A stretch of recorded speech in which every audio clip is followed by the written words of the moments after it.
Dhammapada verses 9 and 10. Devadatta Vitu. The story of Devadatta. While residing at the Jetavana monastery in Savatthi, the Buddha uttered verses 9 and 10 of this book with reference to Devadatta. Once the two chief disciples, the Venerable Sariputta and the Venerable Mahamoggallana, went from Savatthi to Rajagaha.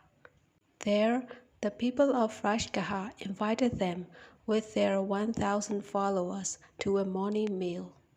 On that occasion, someone handed over a piece of cloth worth 100,000 to the organizers of the almsgiving ceremony. He instructed them to dispose of it and use the proceeds for the ceremony should there be any shortage of funds, or if there were no such shortage, to offer it to any one of the bhikkhus they thought fit. It so happened that there was no shortage of anything, and the cloth was to be offered to one of the Theras. Since the two chief disciples visited Rajagaha only occasionally, the cloth was offered to Devadatta, who was a permanent resident of Rajagaha. Devadatta promptly made the cloth into robes and moved about pompously wearing them. Then a certain bhikkhu from Rajagaha came to Savatthi to pay homage to the Buddha and told him about Devadatta and the robe, made out of cloth worth 100,000. The Buddha then said that it was not the first time that Devadatta was wearing robes that he did not deserve. The Buddha then related the following story. Devadatta was an elephant hunter in one of his previous existences. At that time, in a certain forest, there lived a large number of elephants. One day, the hunter noticed that these elephants knelt down to the Pisika Buddhas on seeing them. Having observed that, the hunter stole an upper part of a yellow robe and covered his body and hand with it. Then, holding a spear in his hand, he waited for the elephants on their usual route. The elephants came and, taking him for a Pisika Buddha, fell down on their knees to pay obeisance. They easily fell prey to the hunter. Thus, one by one, he killed the last elephant in the row each day for many days. The Bodhisatta, the Buddha to be, was then the leader of the herd.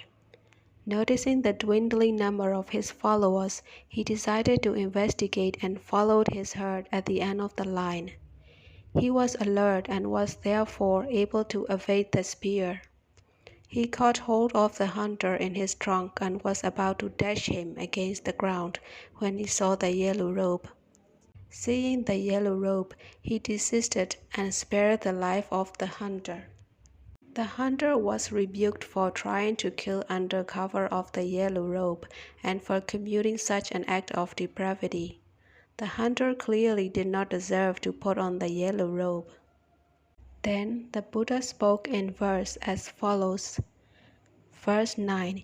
He who is not free from taints of moral defilements, kilesas, and yet dons the yellow robe, who lacks restraint in his senses and speaks not the truth, is unworthy of the yellow robe.